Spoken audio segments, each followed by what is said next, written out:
What if what you thought was going to be your biggest career moment didn't bring you any clarity or joy, but rather a feeling of confusion and abandoning yourself? If you've ever achieved what you thought you wanted, applause, a big moment, a breakthrough, only to feel more lost than ever after getting it, this episode is for you. Or if you're considering choosing your own voice over what everybody says your voice should sound like, this is your sign to trust yourself.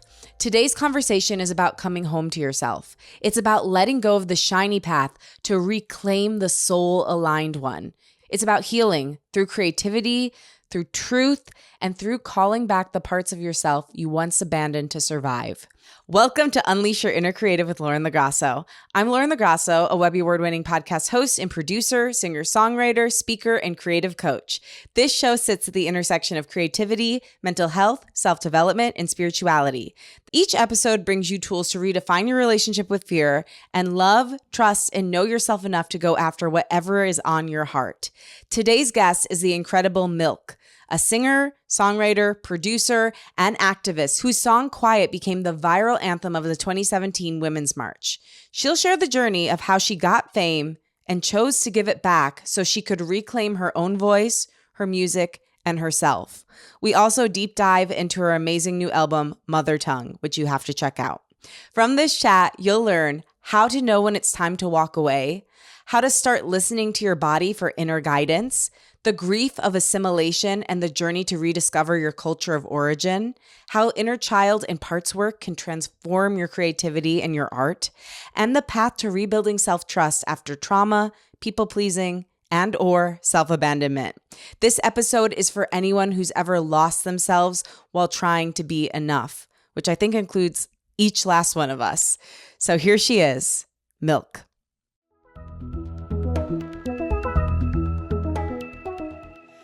MILCK, I am so excited because if manifestation exists, I think that I manifested this conversation because we just had Shannon Watts on the podcast, amazing author and advocate and activist out in the world. And you were one of the fire starters she chronicled in her book. And when I was reading your story, I was like, this woman is incredible. I have to have her on the podcast. And then I went on LinkedIn and realized our mutual, I don't know how you know Laura, but she came on my podcast a while back and she had pitched you back in March and somehow I just missed it. And wow. Yeah. So it was kind of divine timing. I'm like, oh my gosh, I'm so sorry I missed this. I've actually been wanting to talk to her. So all that's to say, welcome to Unleash Your Inner Creative. I'm so happy you're here. Thank you, Lauren. It's a treat to be here. I really enjoyed listening to the conversation you and Shannon had. I was going on a walk in my new neighborhood and just really appreciating your style of conversation. So I was like very excited about this. Oh my gosh, I'm so excited. Yeah, I mean, the way she framed your story of finding fame and giving it back in order to get back to your true self in your art, like I can't wait to get into all of it.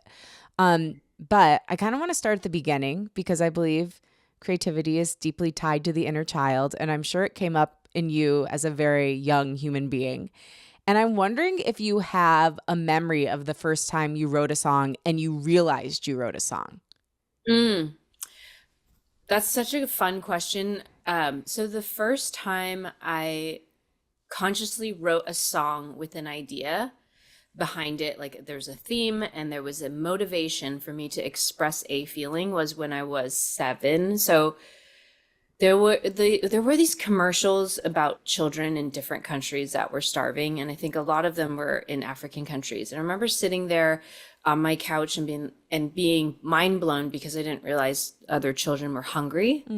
So I was really young. I was like, wait, some people don't have food.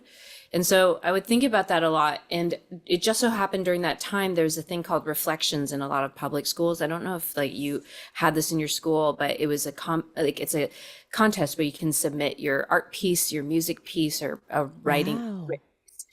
And there's awards that you can get. And so my music teacher was like, she taught me piano and she encouraged me, why don't you write some of the melodies you hum and I'll teach you how to write it down and then you can submit it for reflections. And I remember playing a little melody on the piano, and then Mrs. Mendenhall, Virginia Mendenhall, rest in peace, she helped me write out the melody.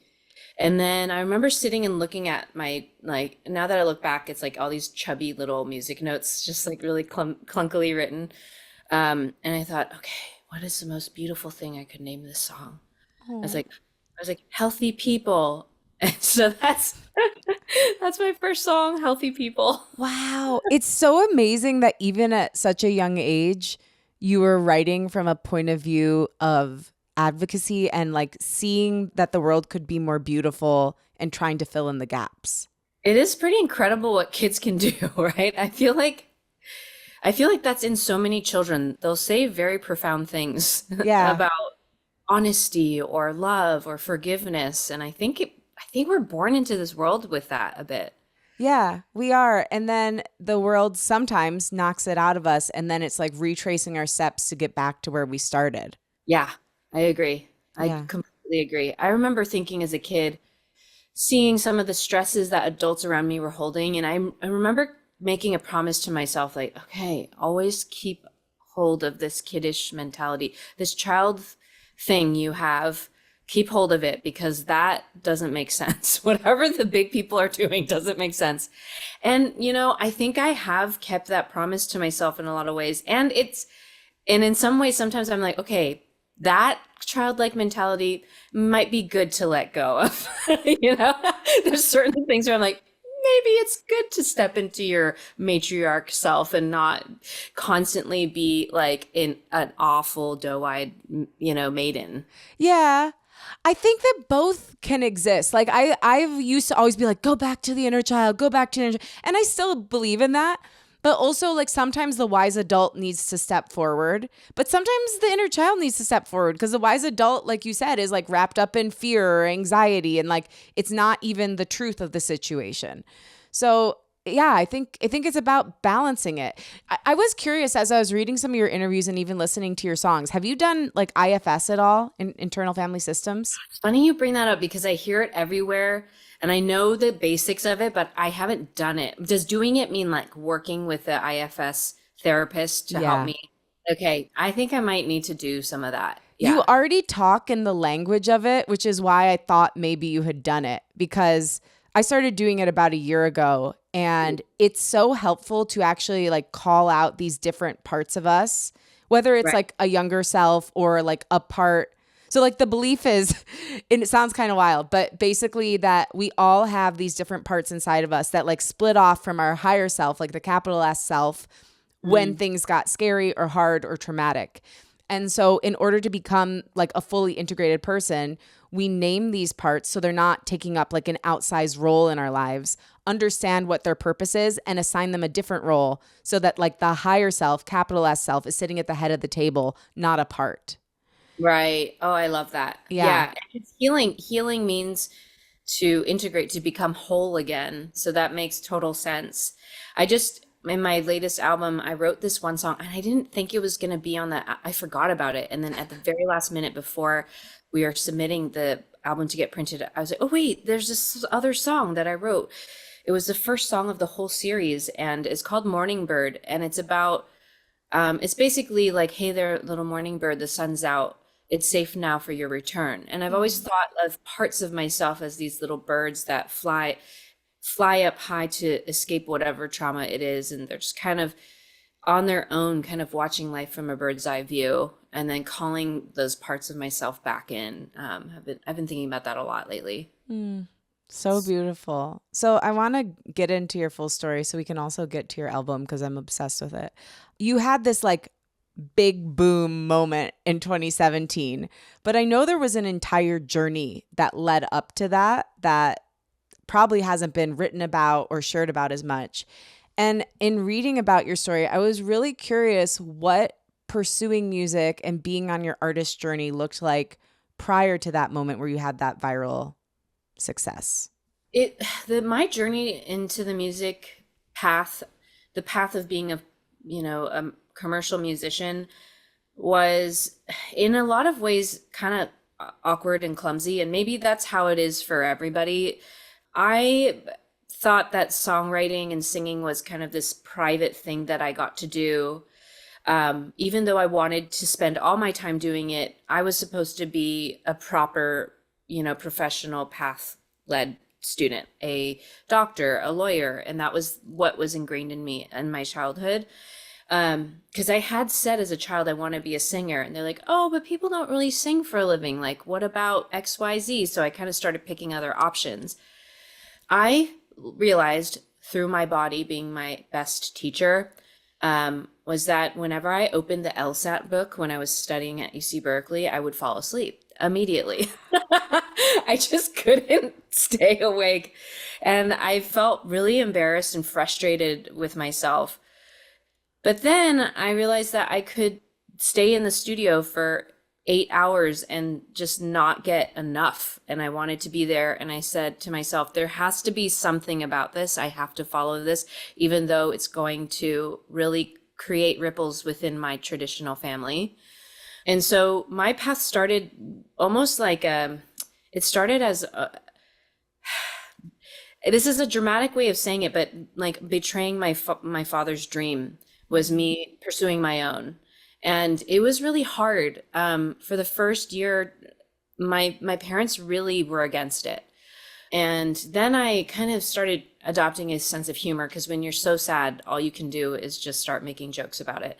So I started laughing with my friends. I was like, I should just like sing a bunch of like his favorite artist songs. And he loved Elton John and the Beatles. And so I held this concert and I just sang all his favorite songs. And I think he kind of he kind of softened, even though he was still very concerned.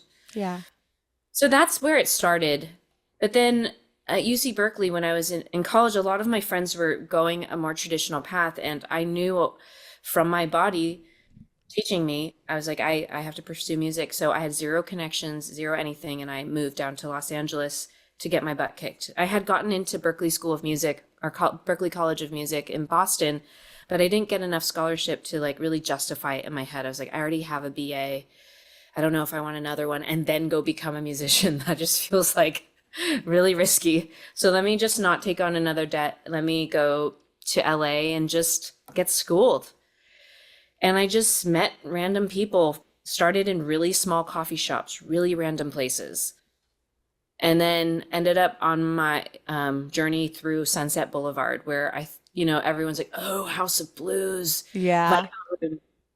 Playing all those rooms, not realizing that a lot of those places during that time were just selling a memory. That wasn't an active place where people were hiving to listen to music. They were relying on musicians to bring the people. Oh, completely. I don't know if you know Milk, but I'm also a musician. And I'll never forget the first time I played House of Blues Sunset. I was like, I've made it. I was like, what was the Voodoo Lounge? That's where I was, in the Voodoo Lounge. And I opened for this girl who like wrote a song for the Bee in Apartment 23. She was great. I don't know what happened to her. Kate Compton was her name. She was awesome. But I just remember being like, yes. And then the day after, I was like, now what? Like, that did not change my life at all.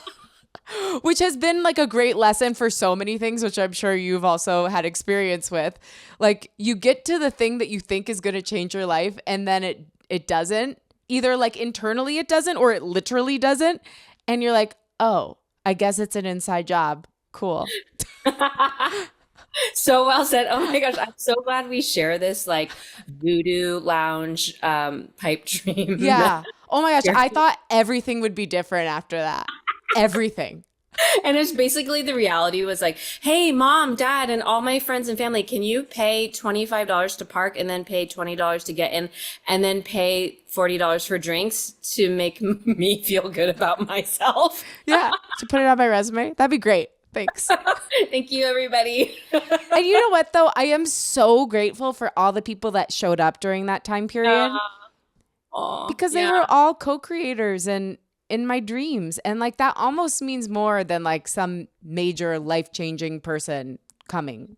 That's so true. And I've actually reunited with a lot of my friends from that time during this period. It's funny you say that. And it's been such a sweet time to remember those special moments when we had so much youth and energy and dreams, and we were just there for each other. Yeah. Not knowing what the heck we were doing, but it's very sweet. I mean, if I were to rewind and like look back at probably the facial expression I was holding when I was lugging my Yamaha motif, because I was like, that's a giant keyboard. Yeah. I was very serious about my career. I was like, I'm gonna give them my best. For people who don't know, that keyboard is really really large because it has Yeah. a lot of sound files in it, and that's very unnecessary for a live show. I know, but don't you just love that younger self? Like she was there, she was in it, she was bringing the fire. Yes. And I subsisted through that time a lot was by making money through playing in hotel lobbies.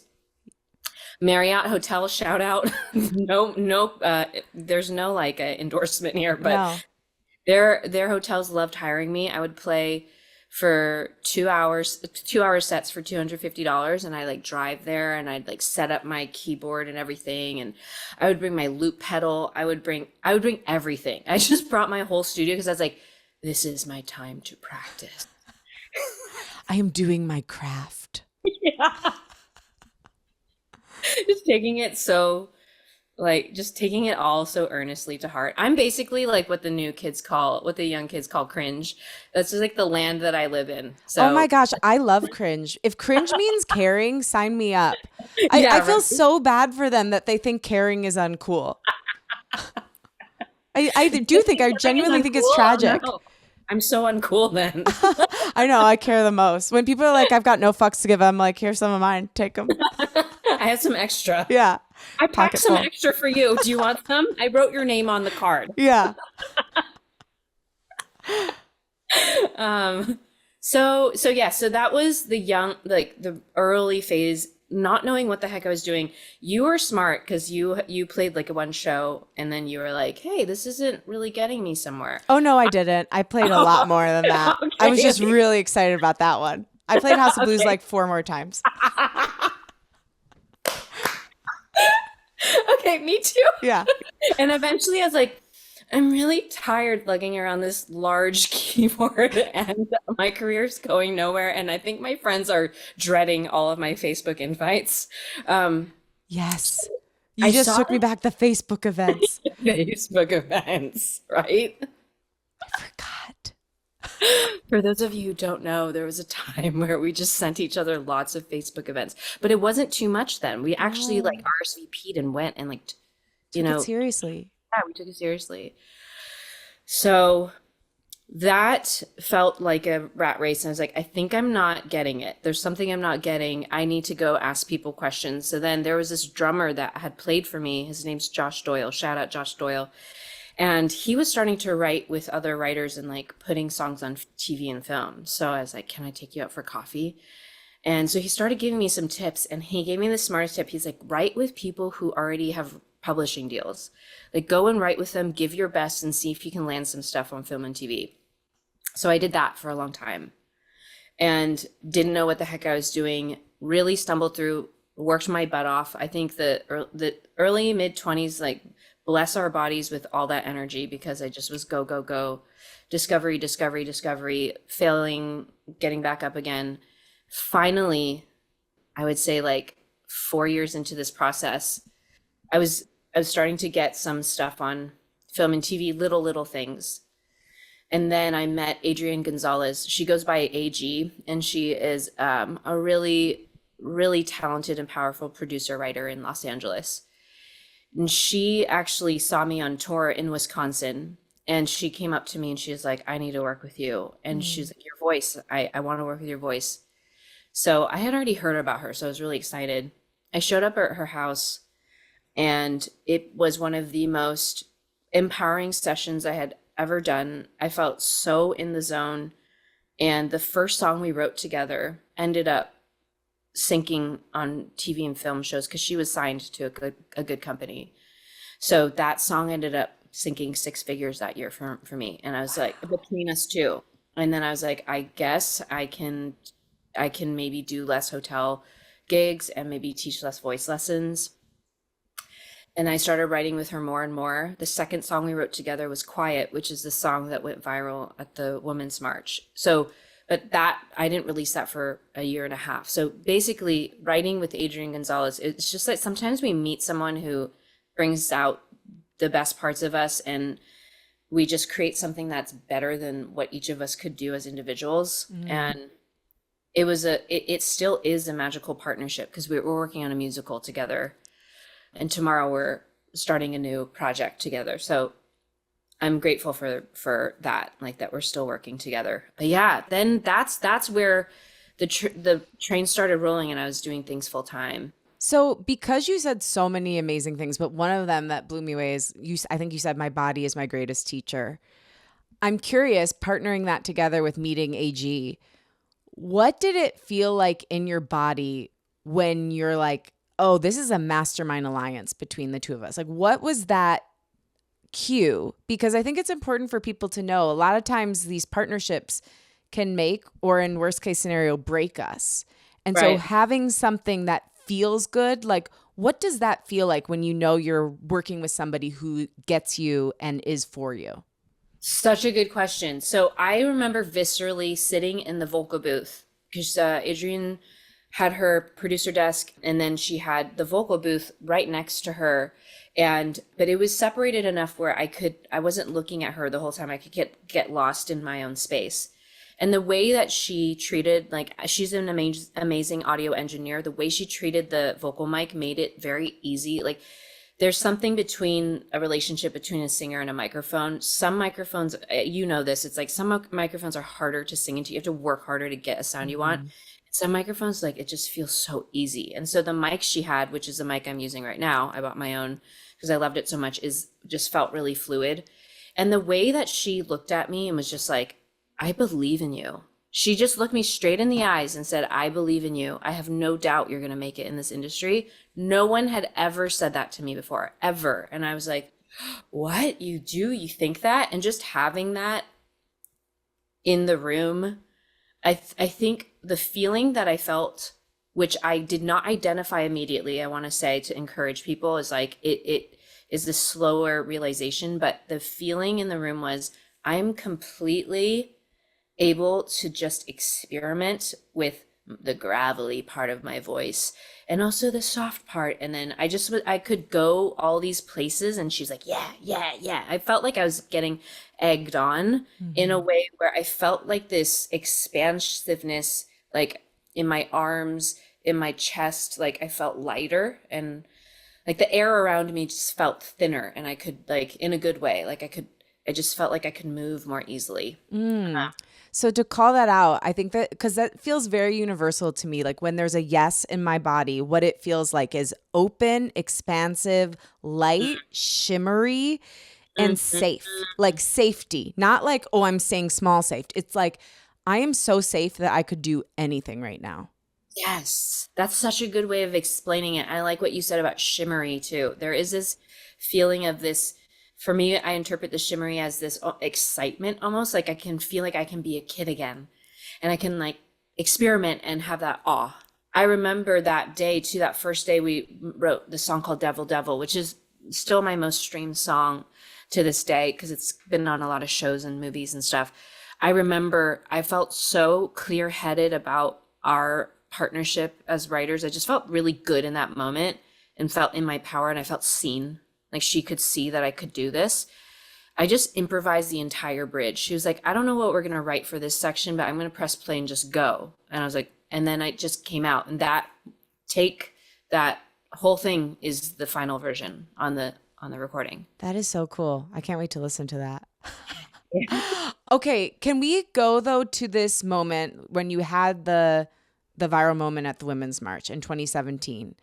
And I just want to go through it because I think it's an important thing, because there's a lot of people right now, whether they're going from working at a corporation to then going into entrepreneurship, or they're going from, having someone in their lives that had a very binding view of what they could be, and they're going outside of it. There's a lot of people who need to hear this story of going outside of what society looks at as success and finding your own version of success and learning to trust your own voice over people that know better, quote unquote.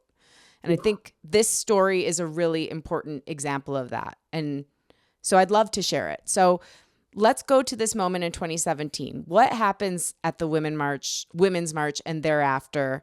And we'll start there. Great. And I wanted to highlight what you said about like needing to believe in yourself more than like people who quote unquote know better. It just like, let's just put a pin in that because that is like the theme of this. So I had gotten dropped by an indie management company and I was kind of at a low point, and then Trump got elected, and that was really startling for many of us. I know some people didn't feel startled. It's a whole gamut of reactions. In that moment, I was personally so scared. It's like, how can a man who has spoken about women like that become the leader of our country? And so I had this specific feeling when I was watching the television show The Map Turned Red in the United States. It was almost as if something inside me turned red. And it reminded me of the feeling that I had when I wrote Quiet with Adrian Gonzalez. And I thought to myself, there's something about the song. So I ended up deciding, you know what, I'm going to do an art experience on the streets in DC for the Women's March. This is going to be my contribution, and just to like be part of this huge movement. And 25 strangers and I sang together on the streets. I taught them on Skype because that was the thing then, as we speak on Zoom. Yes. I met a bunch of singers in DC on Skype, and I met up with them on site, and we sang a bunch of flash mobs of this song called Quiet. And then Alma Harrell, this movie director, happened to walk by during our last performance. She filmed it, she posted on her Twitter account, and then I can't remember what it was, if it was 14 million views or 8 million views. My brain has done something weird and I can't remember, so we can go verify. But over 2 days, millions and millions of views. And my life completely shifted because I went from unknown people kind of not seeing my viability to then all the newspapers, all the media, all the labels, everything. And so for a young woman who has been told no her whole life, and then also told like Asian artists aren't cool, that was still happening up until 2017, even up until 2019, I would say. 2020, I think, is the real shift of racial awareness in the music industry, the beginnings of it. But 2017, I think, was the gender awareness. Like that's the start of that. Not the full start, but I'm speaking in like clumsy terms because there's been movements before and after of this. But so basically, I didn't think I had a chance at commercial music at that moment, but I always had this little part of me is like, what if I kept trying? So when I walked into the offices of Atlantic Records, I remember seeing a huge photo of Ed Sheeran and then Bruno Mars, and I was like, this is too big for me. I did have this instinctual gut impulse, like, this is too big for me. And then I had another voice like, but is it too big for you? Why do you think it's too big? What is that? And then I walked into the room and I fell in love with the people who ran the label, and I ended up signing with them. And there's a big part of me that was really excited about being one of the few Chinese American women to sign with the major label. So that was like a kind of a box I wanted to check. And so even clocking that's like a little bit of ego, right? Like a little bit like, oh, I want to be the first of this. Not criticizing myself, but just noticing there's something ego driven about this versus having a level head of being like a career artist and not seeing these shiny things as something that's going to change your life or validate your life. But I think I was still thirsty for some validation, because, I didn't really get that in my own upbringing with this path. And I wasn't getting it a lot of the times in the industry itself. And so there's this first moment. And I think my culture and also my personality, I've always been taught, and I think it's a beautiful thing, is to trust your elders and to listen to your elders and respect them. And so I think in that, I took that and ran with that in the industry. I was like, they have done this for a long time. They know best. Let me follow their advice. And I think down that path, I abandoned a lot of my own things. And sometimes I really stood clear, and I'm proud of those moments. And there's some moments where I didn't. I allowed for the myth that they know better to override maybe what would be the most healthy outcome for my artist career. So I do really, I say all that because I think it happens a lot. And I also tip my hat to any artist who can keep her or his or their conviction through an industry that can have a lot of voices coming at you.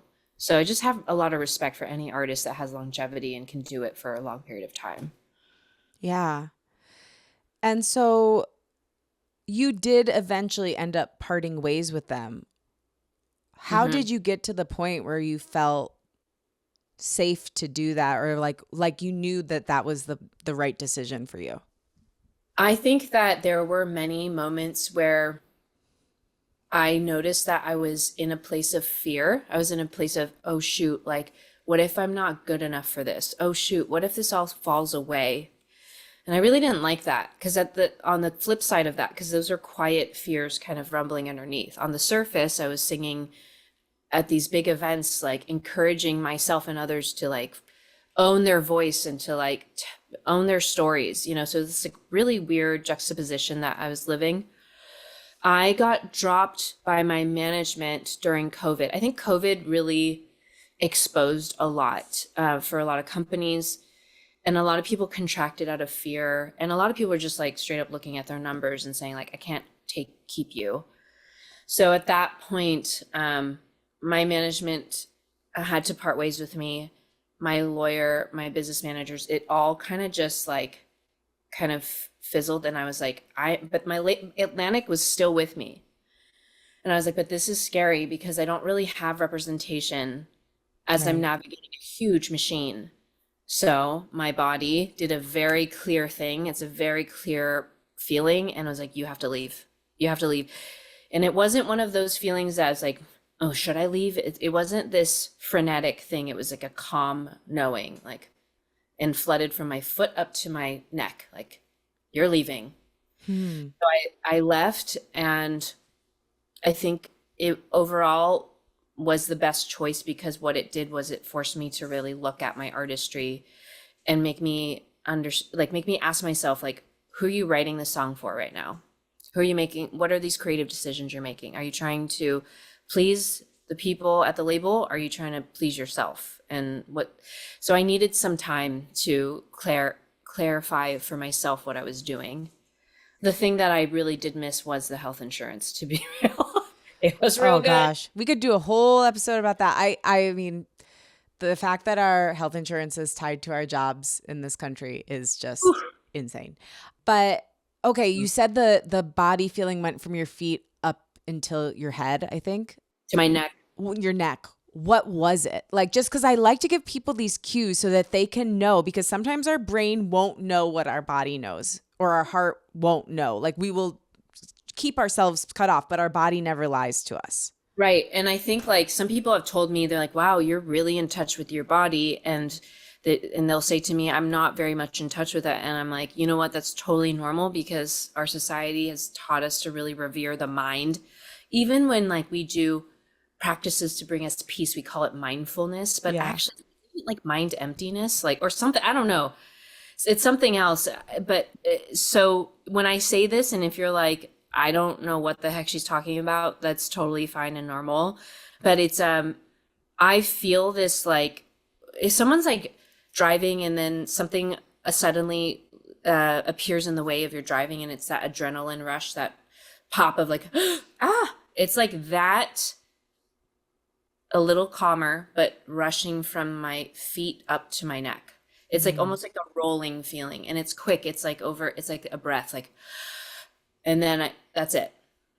Yeah. But then it still lingers a little bit because it's a pretty intense feeling, you know? And that's such a great cue for people to start to pick up on. And I really relate to that. And the other part of the story that stood out to me is when you walked in, you saw Bruno Mars, and I'm not remembering Ed who. Sheeran. Ed Sheeran. Old Yeah. Eddie. Eddie. Eddie. How do you know the difference between what I like to call good fear, which is like, oh shit, I'm about to expand in a really important way, Mm. and I'm scared of it, but I'm excited, versus I don't know about this. Like, this feels big to me, but it's bad scary. Like, what is the subtle difference between those two? Oof, that's a great question. I think I'll be continuing to mine that one, what I have so far, because I've asked myself this before. The fear that I know I need to push past is more in my head. It's more like it feels like this frenetic confusion in my head where it's like, oh, well, Bruno Mars is really talented. He can also dance and he's so extroverted. I'm not like that. And like, oh, Ed Sheeran, like he can just write songs. Like he writes so many songs in a week. Like, I don't know. It's all thinking. It's like thinking, it's not in my body. But when I'm like in a situation where there's someone who is really creepy and I need to get out of the situation, I can feel this gearing up in my body, in my muscles. It usually starts in my chest and my arms. That's where I feel a lot of and then the bottoms of my feet, oddly. The fear that I like to break through, because it's actually healthy fear that I want to walk towards, is in my head. I love that. And Yeah, it's like jaws, like tightening of jaws, oh, like the jaw. shortness of breath a little bit because we're thinking so much, but it's not the adrenaline heartbeat here, in my body. But that's just for me, No, I don't I know. know, but it's helpful to hear where your cues are so that people can start to pick up on their own too. Right. And then there was this article I read where you talked about this, and you said Atlantic had already heard the song, which was your hit from the Women's March before, and passed on it because of the virality of it, they were like, well, there's context now. There's a story. There's energy we can work with. And this really pissed me off because people who only see you once you can do something for them never saw you. And I just wonder how that strikes you and yeah, like how you took that moment. It's so interesting because I took a really pragmatic approach to it. It's like, you're right. You're right, actually. There wasn't energy to work with.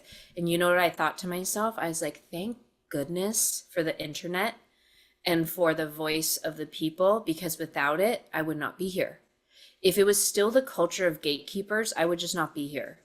But because fans, day-to-day humans who love art and who just feel things, we're not really looking at like an artist's age, viability in the commercial industry. We're just like, does this make me feel something? And the people spoke. And I remember feeling immediately like I owe the people. I was like, this song rose from the streets of the people, and it is for the people of the streets. And so I always felt this connection to that.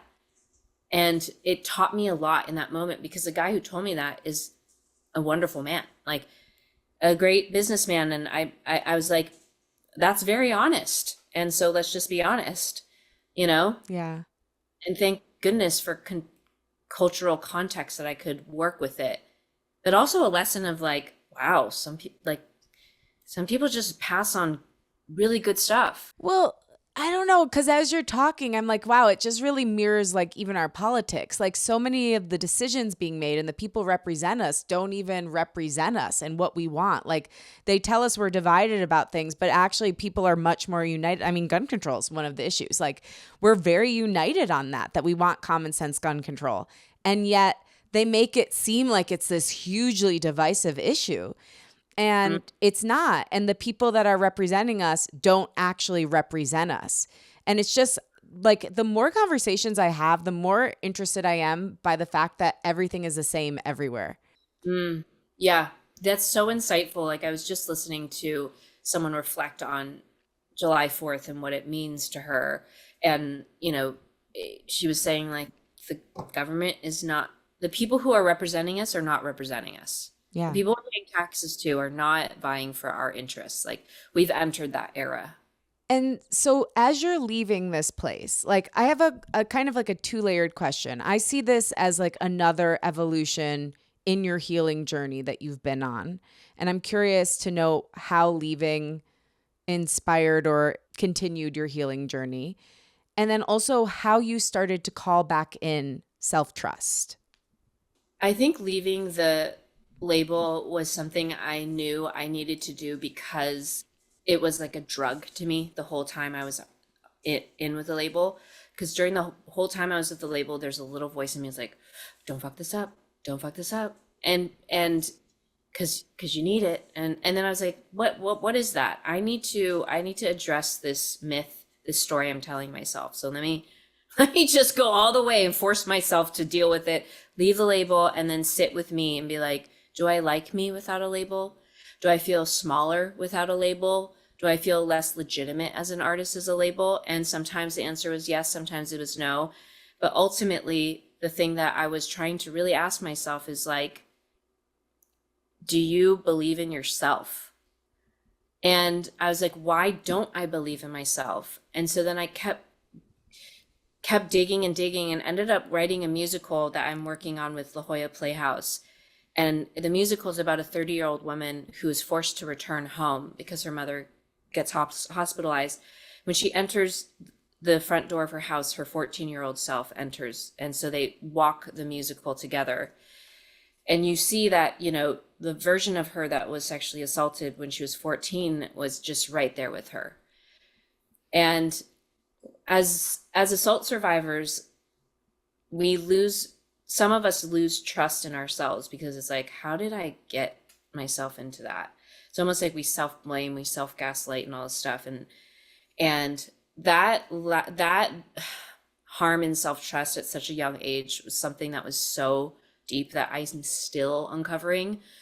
I actually had to leave a relationship that felt very safe to me recently to face myself again, because I think there's a part of me, I was just telling my friend that I can be so hard on myself internally that I've relied on romantic partners to become that soft side to like take care of my inner child. So I was like outsourcing this work because I didn't trust myself to be kind, because then I might become too indulgent, too lazy, or, Yeah. maybe I'll attract that dangerous guy again. That's really what it is. So now I'm like, okay, I'm going to give myself the self-trust, the softness that I have not known how to give myself, while also trusting that I'm going to show up for my career. All of that. And it's like, goes back to the beginning of our conversation about healing, like all the different parts of ourselves, the internal family system. I feel like I'm bringing the whole house together, the family back in the same house again. Milk, that is so amazing. Mm, thank you for hearing me. I am blown away by the fact that you left a partnership that felt safe to you to become a safe partner to yourself. Mm, thanks for framing it that way. That's really powerful. That means so much to me. Yeah. Yeah. And I think the desire for him to give me that safety created a dynamic where, things became not peaceful within, because I wasn't in my own thing and he has his own, like we all have our stuff. So yeah, it's been really powerful. And then the universe had me fall down the stairs a few months ago and break my neck. I fractured my neck. I'm sitting, I'm healthy now. The body's crazy. It's like so fragile, but so strong. Like 3 months ago, I wouldn't have been able to sit here for longer than 5 minutes without like an aching migraine or something. But the being in my late 30s, being single, having a fractured neck, moving into my own apartment by myself, I was like, how am I going to take care of myself? And lo and behold, the version of me that like emerged to take care of me has been amazing. And so it's been this like reunion with myself in a way. So I think, the fears and troubled thoughts that I have after this breakup, and being a woman in her late 30s and navigating life single again, all those tropes of thought, like all of those are worth it for me to like get here to being like, I like me. Because literally I haven't been able to really say that my whole life, which is kind of intense. But yeah. I think even if you love yourself, it's actually really hard to like yourself. Oh, that's good. You So know? true. Say more about that. Like, what's your perspective on that? I don't know. It's really interesting. Like, I think about a lot the parts of ourselves that like we're always trying to like throw away or wring our hands of, or like I don't it's just hard, like even if you love yourself and realize like you're deserving of love and deserve to exist out in the world and that you have worth just because you're alive, Like liking yourself is the next level. Because I mean, I'm sure you can think of many people in your life that you've loved over the course of years that you haven't liked. Like liking yourself almost is a greater honor than love. Because sometimes That is love is so true. automatic, but to Right. like someone, that's a choice. I love that. Yeah, because love is this sacred contract that a lot of us view between humans. It's like, okay, I honor you, I honor your existence on this planet, but oh, I want to spend like the evening with you for hours. Like that's a different love. You're right. Yeah, it's a choice. It's a choice to like yourself. Hmm. Mm. It is a choice. And Oh, also, it's a choice that's often viewed with contempt, especially for women. It's like, oh, well, she just thinks so much of herself. It's like, God forbid I feel good. right? I have this one girlfriend, she's legendary. She helped to spark the movement of the Pussy Hats. That she created the template for it, and she had the vision for it. Wow. And she's been such a force for strength in my life. Her name's Krista, and a couple things she's done that have been revolutionary. One was she likes herself, and she modeled that liking of herself in throughout our entire friendship for the past 10 years. And I was like, that's cool, you know? What's that? And at first I was like a little bit like envious, you know? I was like, ew, who says that? And I was like, why am I envious? Oh, because I want that, you know? And the other thing that she taught me is one of these times we were hanging out, we were in our like late 20s, and she was like, I love money. I love talking about money. I was like, yes.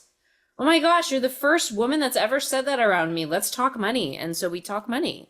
You know, that's another thing. Anyways, It's so side note. refreshing. No, I actually like I noticed a couple times throughout the conversation that you called out exact amounts. And something I really found intriguing out in the world is there are women who would literally talk about like the consistency of their shit before they would say like, hey, this is how much I made from that, or I am rich, or I am struggling with money right now. It's like you would talk about anything in the world before money. It's odd. And it's like it's almost like some weird unwritten contract we've all signed that we're not going to talk about it because bad things happen. Yes. I mean, like, good for them for talking about the consistency of their shit, but also let's talk about money. That's really funny. Yeah. Yeah. I did have FYI TMI, but too bad. I did have my healthiest poo in a really long time today, so I'm very proud of that. As a girl with gut issues, I'm so happy for you. Thank You you. came to the right show.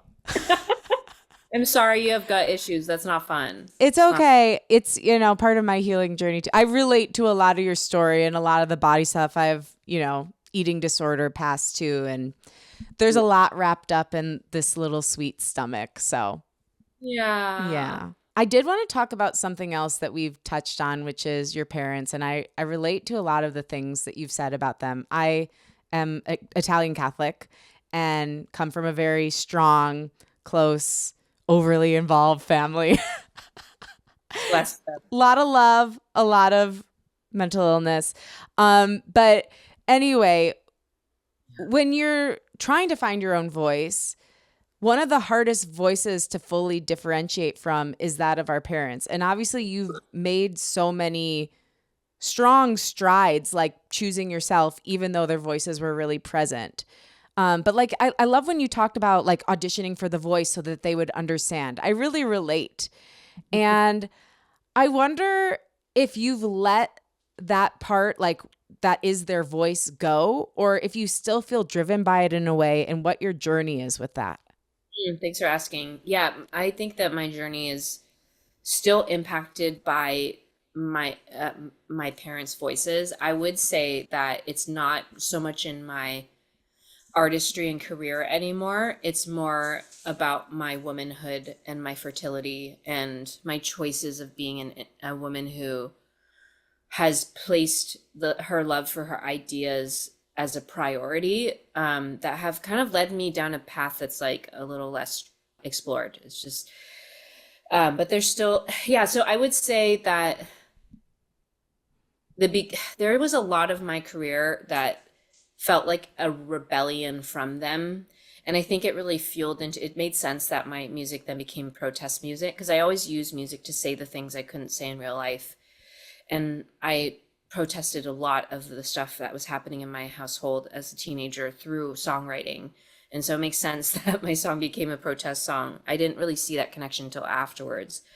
But I think there's like a fear of, that's kind of dark or so heavy, like maybe you can make happier music, or yeah, like light, keep it light. And I think it really made me question for many years who I am, because I do have a depth to me. I do have this intensity about me, and and luckily the universe kind of, the way the things worked, whatever it is, whatever it is, had it so that my one most vulnerable and most like gritty song that I had was a song that made me last, on the mainstream stage, or made me like break onto the mainstream stage. And so that helped me. However, it wasn't until maybe 2 years ago where I stopped like on my phone calls with my parents, like, oh, I'm doing this, I'm doing that. Oh yeah, I'm doing this. Like, AKA what I'm saying is like, love me, I'm good. Tell me I'm good, mom and dad. Now through how much they've been there for me through my broken neck, how much they were there for me through my last breakup, like, they're there for me. They love me. They're like my ride or die. It's like, they may not understand everything I'm doing, but I don't need to prove myself anymore. It's really been pretty proven that we're going to be there for each other for the rest of our lives. Like, and I think there's been a lot of healing. And, I will say I had to take space from them. They didn't really love my last partner. And so I had to take distance from them. And that was the most painful thing. That's when I got a lot of gut issues. I had really bad acid reflux for a few years. I had to change my entire diet. I was just highly, highly anxious and felt highly, highly guilty, holding the guilt of like splitting from my parents because of my choices even further. Like, I already did it with my career, now I'm doing it with my personal life. But what saved me, and this is a lesson I hold through this time of social change upheaval, is that my partner gave me this piece of advice that my ex did, that I think is one of the most useful tools even for now, is don't try to change them. Like, if you're going to go home, don't try to change their mind. So I would go home and be like, I know you don't approve of our relationship, and that's I'm not trying to change your mind. I love you. I just want to have dinner with you. And it was like this disarming thing. And over time, then over 3 years, they decided to meet him. But with social change, it's the same thing. When I meet people who I don't fully agree with, it's like, I'm not in the business of changing this person's mind. I'm in the business of like just letting them feel heard. And then we just discover a few new things about each other, maybe like take away that charge. Yeah. That staticky, angry charge that doesn't allow us to make decisions well. Yeah. And the weird thing is, a lot of times when you do that and you just decide to, whatever it is, like in the case of your parents, like love them for who they are and where they're at, they end up changing.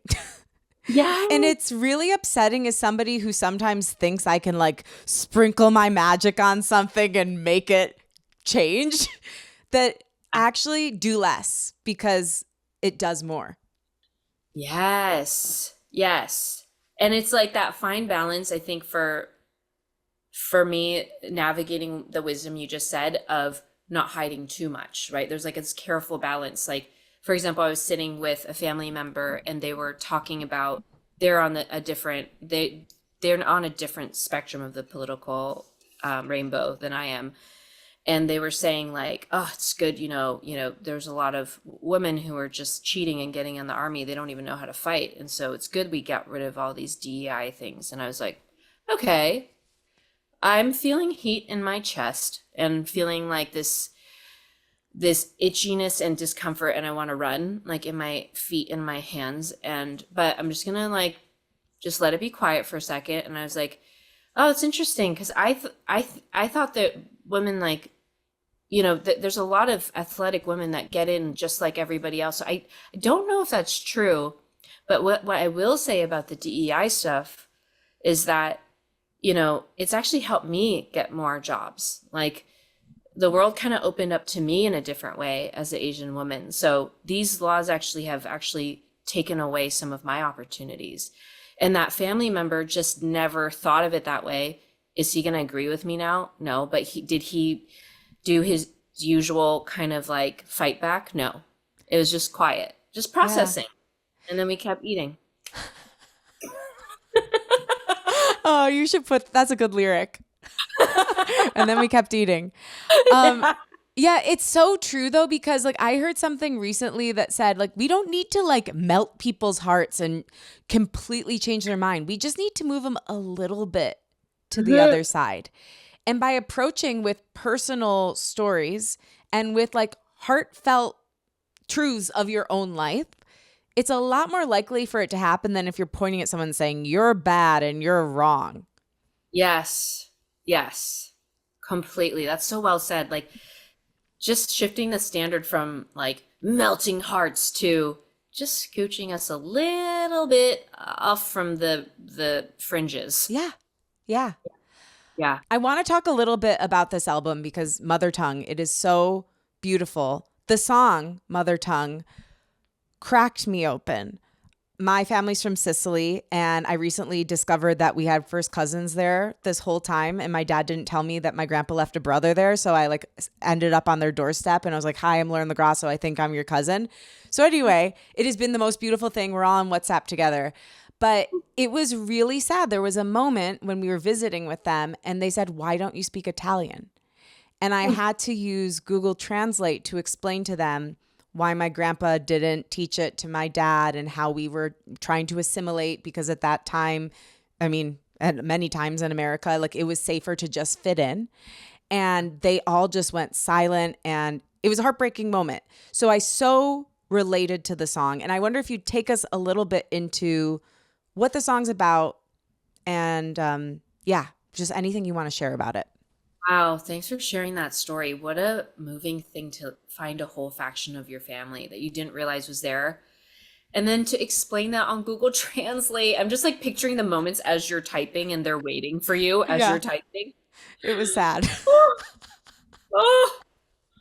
Yeah, that moment where your family is waiting for you as you're typing is like those pockets of silence that are filled with yearning and filled with this longing to be understood, but not having the tools maybe for overly expressed facial expressions. Like I smile very big when I'm with my grandma. Like all my expressions just go to like I don't know, like a kid's show almost. And I've always felt like, because I'm a deep feeler and a deep processor, and to not be able to explore that with my family members is a heartbreaking thing. And sometimes it's through language barrier. Sometimes it's not through language barrier. It's just through lack of desire to connect that way. So it's just like constantly feeling like I'm not able to really connect with the people I hold so dear to me in this way that makes me feel seen. And I realized as I was writing this song that like it's not just about me feeling seen, it's also about them also loving me through all of that. Even though they didn't know any of that, they still were there for me, still like fed me, still clothed me. And also as I get older, I look at young like kids and stuff, there's so much knowing that I have about who that little kid is, and that little kid has no idea that I know that. So I felt comforted by that, and it gave me enough like emotional buoy to write this song, to really explore this quiet loneliness that a lot of us hold because we now navigate this world as global families. Like we traverse and we immigrate to different places and we lose parts of our mother tongue. Yeah, there's so much grief. Yes. That is not spoken of. I mean, of course, it's like you're grateful that like they took a chance on themselves and found a better life, but the grief and what was lost that you never even really knew. Yes. It brings up this point to me when you say this, that the best luxury, now that I'm getting to this point in my life where I'm watching our country just become what it's becoming, is this democracy dream, is can we keep it alive? We're just, there's a lot of things at stake, and that being in this fragile point in history also is a luxury, because it really shows us what is important to us. And to be able to live in the same place as your grandparents, and to be able to speak the same language, to know the same historical landmarks in your hometown, to have a same understanding, that is a luxury that so many people don't have, because we have to move to another place to flee whatever traumas we're fleeing. You know what I mean? Yeah, it's so true. It's so true. I mean, my family who lives in Marsala, Sicily, like this last time we went back, I was like, I don't know if we did leave for a better life. Mm-hmm. They have a beautiful life. Maybe we left for a bigger life. That's true. That's true. Mm. But I don't know, like they have beautiful, like my one cousin is a teacher and she has a house by the sea and a condo in the city. Like she has a beautiful life. And Wow. she has that continuity of story where it's like everyone in her line has been there. And so I think no matter what, you Mm. lose something and you gain something. Right. And when you say continuity of story, she stayed to be a part of this story. And then our parents left for a new story, like another story. We were told a story of this land and what we could be, what we could create here. And I love what you just said about how it's like not maybe not a better life, but a bigger life. So true. So true. That's a song lyric right there. Maybe we'll collaborate on it. Yes. Yes. Um, Well, I just love you. I think you're such an important person. I love the way you speak in addition to the way you sing. You're just, anytime you want to drop into deep thought or feeling with me, I'm so, so here for it. let's go. Because, I'll put my matching lipstick with your yes, red lip we can chair. sit on this couch together and chat. Is there anything else you want to share about your music, your artistry, where you're at?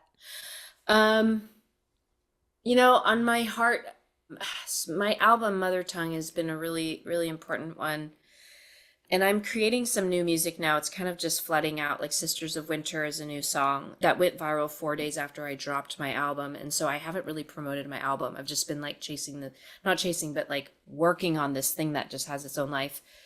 And I'm going to be working with ACLU with that song, and they're having me become their spokesperson. And I'm going to work with their youth next month and learn from them, really. But I'm going to be in DC working with the youth there. But really, so that's kind of what's coming up. And I think, I've talked about Morning Bird, this song, a lot. And I just wanted to pay tribute to a friend that I lost, and many of us lost. His name's Jamon Johnson, and he was part of Memphis Rocks. And he just recently, his life was taken way too soon from gun violence.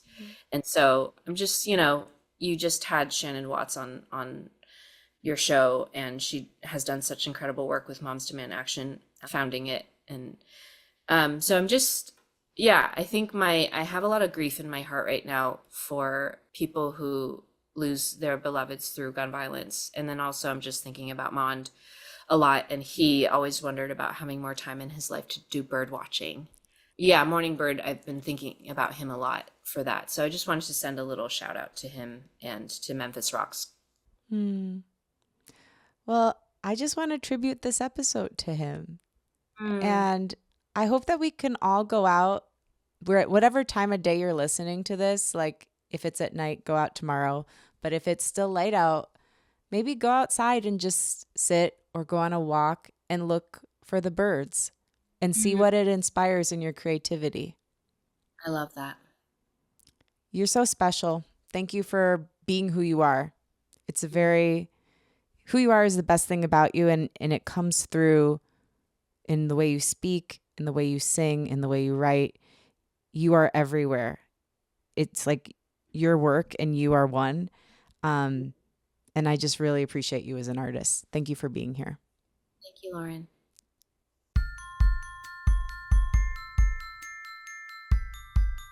Thanks for listening, and thanks to my guest, MILCK. For more info on MILCK, follow her at MILCK Music and visit her website, milkmusic.com. You can stream her latest album, Mother Tongue, and her gorgeous single, Sisters of Winter, wherever you get your music.